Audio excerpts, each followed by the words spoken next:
Bonjour Edith, Edith Lassia, je suis tellement ravie et honorée d'ailleurs de te recevoir aujourd'hui. Ça fait très longtemps que j'en avais envie et que les circonstances ne nous ont pas permis de nous retrouver avant. J'avais le plaisir de te rencontrer au cours d'un déjeuner et j'ai adoré la personne que tu es et surtout ce que tu dégages.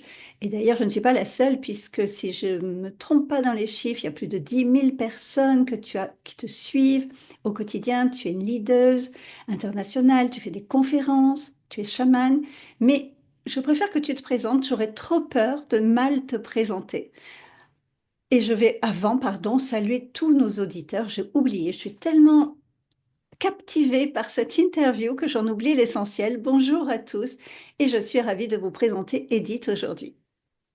Bonjour Laurence et merci de m'accueillir et bonjour à tous et à toutes.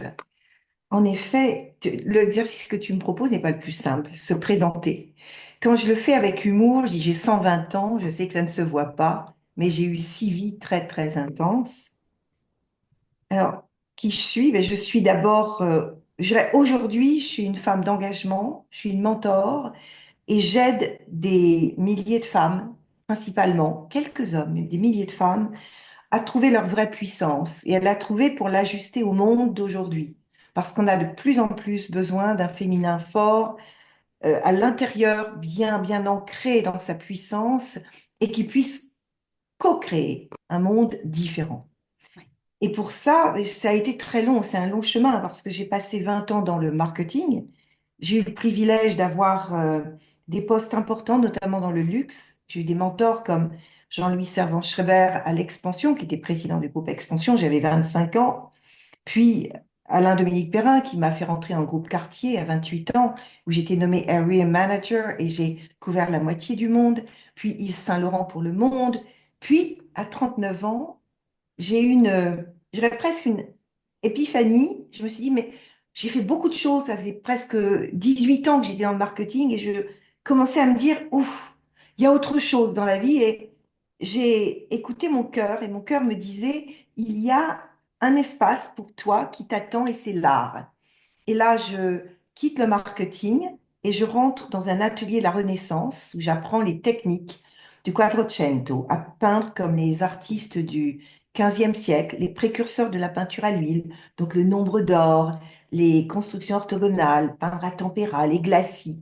Et pendant 2 ans, je suis une arpette dans un atelier et je sens que toute mon intériorité peut s'exprimer dans l'art, à la fois très structurée, puisque les techniques des anciens étaient extrêmement structurantes, et en même temps une magie, et je pense que c'était la première fois où je me rencontrais vraiment.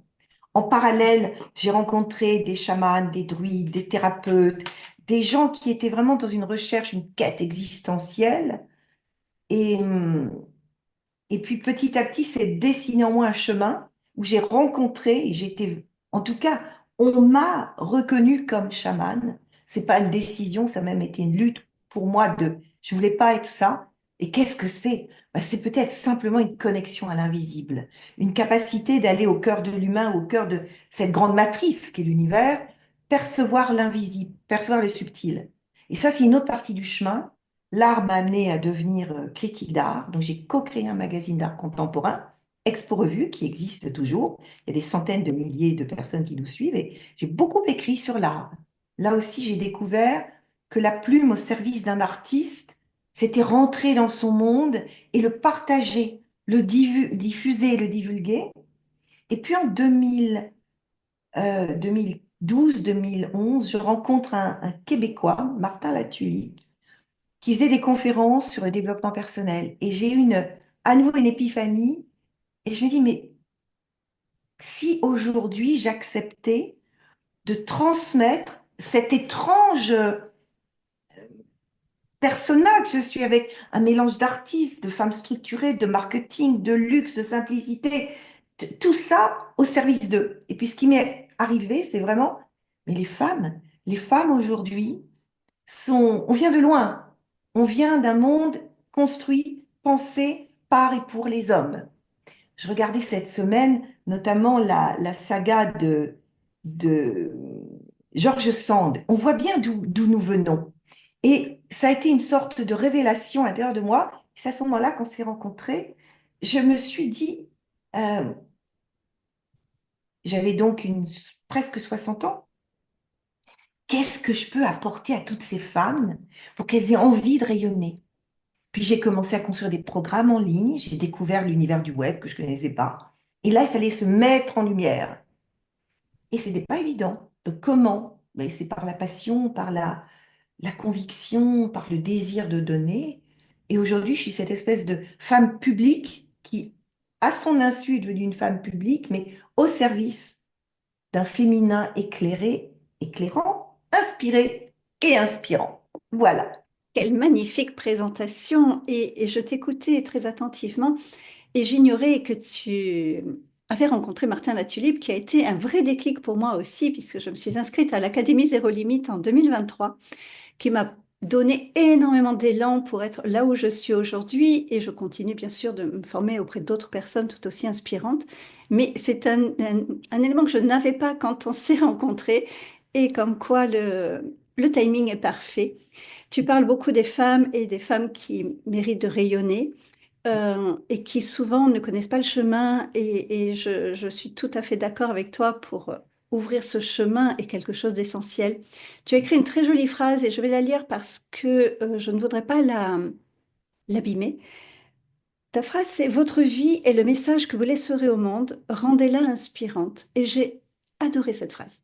Vraiment, elle parle, elle résonne et elle paraît si facile et en même temps si délicate et difficile. Cette phrase m'est arrivée un jour où je devais faire une conférence, là c'est en anglais, donc au début elle était Your life is a message you will leave to the world, make it inspiring. Et j'avais enfin pas une conférence, un petit talk de 10 minutes aux États-Unis où je devais marquer les esprits. Et cette phrase m'est venue. Comme, en fait, on dit walk your talk. Les Indiens disent, vous ne pouvez pas comprendre d'autres si vous n'avez pas passé une journée dans ces mocassins. Et ce qui m'est apparu comme une évidence, c'est que moi, je vois souvent des personnes qui parlent, mais quand tu regardes derrière leur message, il n'y a pas de cohérence. Or, aujourd'hui, les personnes qui nous inspirent sont des modèles très forts. Ça peut commencer par notre propre lignée de femmes, nos mères, nos grands-mères, même nos pères. Pour une femme, on peut aussi avoir des modèles d'hommes. Et on est marqué plus, et c'est ce que disait Maya Angelou, les gens ne se souviendront pas ce que vous avez dit, de ce que vous avez fait, mais ce que vous leur avez fait ressentir. Et je pense que la cohérence d'un être, c'est sa puissance. Si ce qu'il dit est incarné dans sa posture intime et dans ses actes, sera une force de modélisation tellement plus grande. Donc cette notion de cohérence, je crois que j'ai tout de suite perçue comme la véritable puissance. On parle souvent d'alignement. Et tu vois, aujourd'hui, je mentor essentiellement des femmes membres de COMEX, de CODIR au plus haut niveau, donc elles sont présidentes de groupe, directeur général, où elles ont des postes importants. Donc, leur décision a des impacts majeurs enfin, ont des impacts, parce qu'elles décident en permanence, sur leur environnement. Et je me suis dit que si je pouvais aider ces femmes à être en pleine cohérence entre leur nature profonde, leur mission, leur sens de la mission, leur vision du monde et ce qu'elles vont transmettre autour d'elles, c'est comme un caillou dans l'eau. La zone va se propager. Et pour ça, souvent j'enseigne dans mes mentorats, je n'aime pas le terme enseigner parce que au-delà de l'enseignement, il y a quelque chose qu'on va vivre de l'intérieur. C'est qui es-tu vraiment? Qu'est-ce qui te porte? À quel moment te sens-tu en pleine sécurité intérieure? Parce que l'alignement, c'est ça. Et c'est ce que Martin, moi je l'ai rencontré en 2010, Martin, et c'est devenu un ami. Et Martin, en fait, il incarnait par son histoire son message. D'ailleurs, c'est pour ça que l'Académie Zéro Limite est un tel succès. Et je pense que ce que les gens ressentent avant tout, c'est pour ça que cette phrase est importante, c'est pas ce qu'on leur dit, c'est pas forcément ce que l'on fait, mais c'est cette cohérence, ah, ça vibre en moi. Et là, on inspire. Donc, ça revient à soyez qui vous êtes vraiment. Alors, c'est Socrate, connais-toi toi-même sur le frontispice, mais c'est surtout oser acter et ayez cette exigence envers vous-même d'être dans la pleine cohérence, du courage d'être qui vous êtes. Et parfois, c'est difficile. Tout à fait. D'ailleurs, c'est bien le thème de cette rubrique. Ils ont rêvé et ils ont osé, parce que rêver, c'est génial, mais si on ne passe pas à l'action, ça ne restera qu'un rêve. Et pour oser, ben, il y a beaucoup de choses à mettre en place. Et déjà, se faire confiance ou faire confiance à la vie, les deux d'ailleurs. Et puis faire un pas après l'autre. Écouter son cœur, comme tu le disais si bien. Et malgré tout, enfin, moi, j'écoute beaucoup mon cœur et il m'arrive malgré tout, par le mental, d'avoir des peurs, d'avoir des doutes, et je me reconnecte encore plus profondément à mon cœur. Est-ce que pour toi, ça a été naturel d'écouter ton cœur ou est-ce qu'il y a eu besoin d'oser et faire confiance à la vie et à toi aussi? Parce que ça a été un grand changement. Oui. Ben, je dirais que les deux ne sont pas mutuellement exclusifs, c'est-à-dire on peut écouter son cœur et ce qu'on y voit, ce qu'on y ressent, nous ramène quand même à une forme de vulnérabilité, parce que le cœur, c'est vraiment l'essence de qui nous sommes, c'est le plus court chemin vers notre âme. Donc, justement, je pense que la raison pour laquelle tant de personnes ont du mal à écouter leur cœur, c'est que ça nous fait rentrer dans une zone de confrontation à l'extérieur, au monde, à l'idée qu'on se fait du monde, la représentation qu'on en a. Et écouter son cœur, c'est pas la recette magique facile, c'est la recette complexe. C'est celle de l'authenticité. Dans notre cœur, il y a aussi nos fragilités, il y a notre passé, il y a toute notre histoire. Et jusqu'où a-t-on envie de se dévoiler? Par exemple, tout à l'heure, je faisais allusion au fait que j'ai dû devenir, pour être ce qu'on appelle une personnalité publique, j'ai dû aller sur les réseaux. Donc, j'avais, je sais pas, à l'époque, oui, j'avais déjà une bonne cinquantaine d'années. Quand je devais faire des selfies, pour moi, j'avais l'impression d'être un clown. Parce que dévoiler en selfie qui j'étais, je le fais plus d'ailleurs maintenant du tout, mais ça m'a permis d'être visible. Mais je me dis, mais tu dévoiles ta réalité ou tu dévoiles un mythe, une image?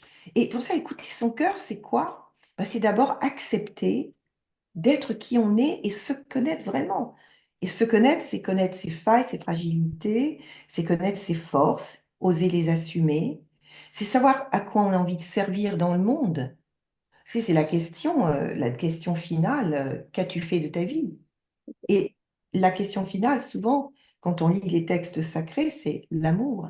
As-tu aimé? Mais pour aimer, il faut s'aimer. Donc, s'aimer, se connaître et s'aimer, c'est être en paix avec son histoire. Moi, j'ai fait 30 ans de constellation systémique. Je suis formée en constellation. Donc, j'utilise, moi, avec des figurines, hein, pas avec des groupes, parce que ça, je n'ai pas envie de faire. Mais ça fait donc 20 ans que je pratique les constellations systémiques. On voit bien que pour s'aimer, il faut avoir réintégré son histoire, d'où on vient, ce qu'on a traversé, ce qu'ont traversé nos propres ascendants parce qu'eux-mêmes nous ont légué dans l'inconscient beaucoup de choses, et tu le sais, puisque c'est vraiment ta dimension. Donc, c'est une question très intéressante que tu poses, mais c'est la question la plus complexe. Écoutez mon cœur, où est-ce qu'il va m'emmener? Il n'aime pas le mensonge, le cœur. Si le cœur, c'est l'âme, c'est-à-dire le cœur de notre être, il n'y a pas de mensonge possible, mais c'est un rendez-vous secret, c'est un rendez-vous sacré. Un rendez-vous sacré pour lequel on peut être aidé en vertical. Moi, la chamane, entre guillemets, je suis aidée par ce que j'appelle mes mentors célestes. C'est-à-dire que j'entends une voix qui peut être, pour certaines personnes, sans le savoir, c'est leur intuition. C'est Jiminy le criquet, tu vois, qui leur dit, t'es sûr que tu peux aller là?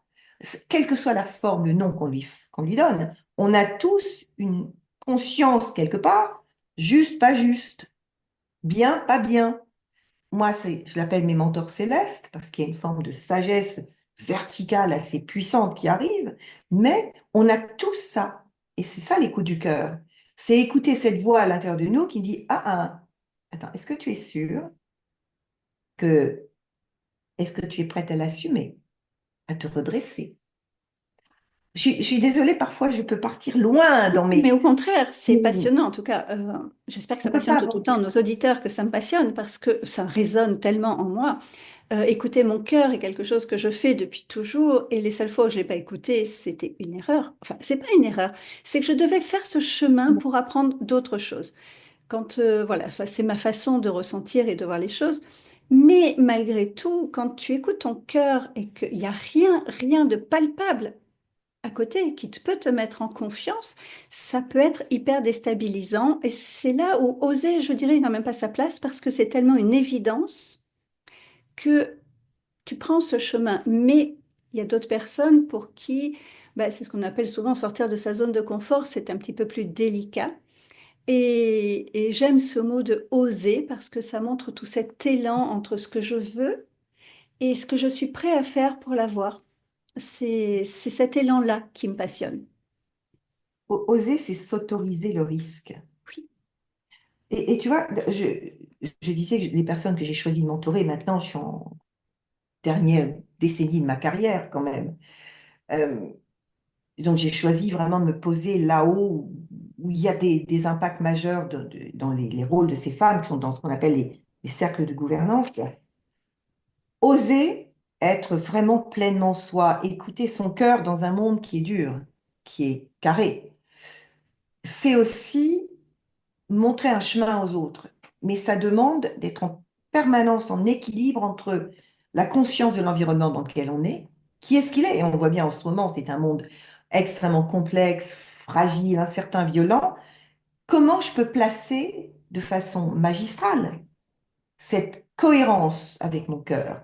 Et je me suis rendu compte au fil de tous ces mentorats, parce que je mentore maintenant depuis 10 ans, que il y a un ingrédient auquel il faut toujours être très attentif, c'est notre corps. oui, Notre corps, c'est à la fois un fusible, il peut craquer, on peut devenir malade, mais c'est aussi une corde de violon qui va vibrer. Et quand on est vraiment juste, il y a une vibration, on le sent. Et souvent, je dis, avant d'oser, connectez-vous, connecte-toi à ton corps. Quelques secondes, tu respires, tu te mets dans ton intériorité, quelques secondes, et tu laisses ce silence te permettre de reconnecter ton corps qui va te dire si tu es juste.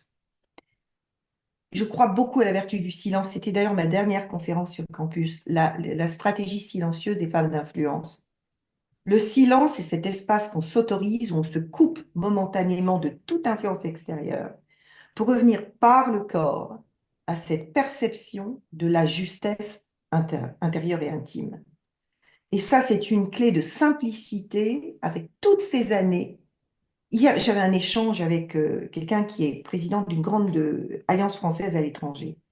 Elle me disait, mais quand je rencontre des problématiques complexes, je me rends compte comme finalement on se mêle, enfin on s'entremêle vraiment les pensées dans des schémas complexes, alors que parfois c'est simple. Si on prend juste le temps de dire, je suis capable à l'intérieur de moi de voir les choses clairement, de façon un peu plus haute. Je me connecte à mon silence, à mon corps, j'observe, je suis plus dans l'émotionnel, je suis dans la hauteur, je regarde. Eh bien, par ce passage du silence, de l'écoute du corps, la clarté de l'esprit va venir. Là-haut, off, pendant quelques secondes, puis on. Pareil, j'avais une amie chasseur de tête, une amie et mentorée chasseur de tête qui préparait un rendez-vous complexe. Je l'ai un quart d'heure avant et elle avait beaucoup d'enjeux émotionnels. J'ai dit, non, non, oublie tous les enjeux émotionnels. Vas-y parce que tu es pleinement légitime. Tout ce que tu as fait depuis toujours est parfait, parfaitement aligné. Tu y vas, il n'y a aucun autre enjeu que d'écouter.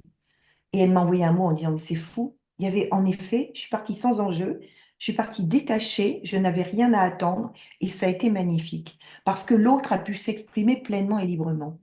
Donc, ça, tu vois, quand tu poses des questions aussi importantes, on ouvre des mondes qui sont à la fois très complexes, puis quand tu les resserres, c'est simple, bibliquement simple. Revenez au silence. Revenez au silence, au souffle. Tous les maîtres le disent. mais C'est oui. ça. Se connecter à soi, se connecter à son cœur, se connecter au Oh. corps. Et tu as raison, tu as bien fait de le préciser, j'ai omis cet aspect où le corps va nous donner des indications à travers des ressentis, à travers, il y a quelque chose qui va vibrer en nous d'une façon ou d'une autre, qui va nous donner le chemin avant même qu'on ait pu le conscientiser.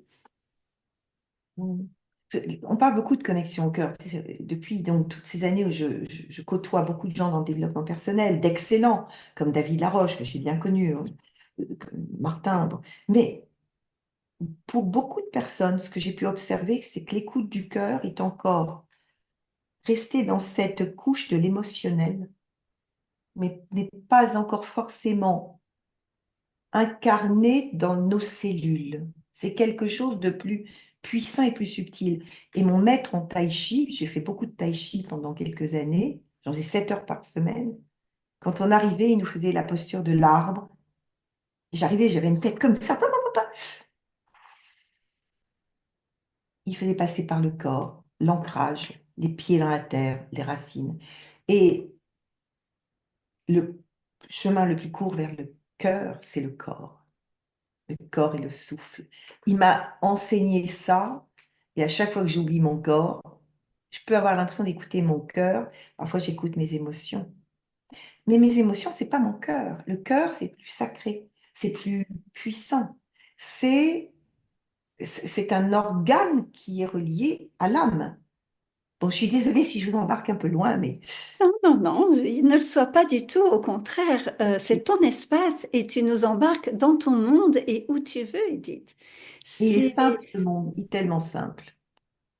c'est, C'est ça qui est formidable, c'est que c'est simple. Picasso disait, j'ai mis très longtemps à aller très vite. J'ai mis une vie à retrouver mon enfant, artiste. Mais je crois qu'on met beaucoup de temps à revenir à la simplicité. Et la simplicité, c'est à la fois l'amour, mais au sens noble du terme, et la conscience de, on est un être complexe, mais en même temps unifié. Et c'est trouver cet espace en nous où tout peut s'harmoniser. et on va continuer sur qui tu es, puisque c'est important. Tu es aujourd'hui auteur également, tu as écrit. Est-ce que tu as envie de nous en parler? Oui, alors par quelle langue? Peut-être le dernier bébé inclassable, itinéraire chaman contemporain, qui est celui-ci. Il a 13 ans, hein, mais je l'ai édité que l'an dernier. Je ne sais Hmm. pas si on voit à l'endroit ou à On le l'envers. voit très bien, tout à Bon, fait à l'endroit. donc Inclassable.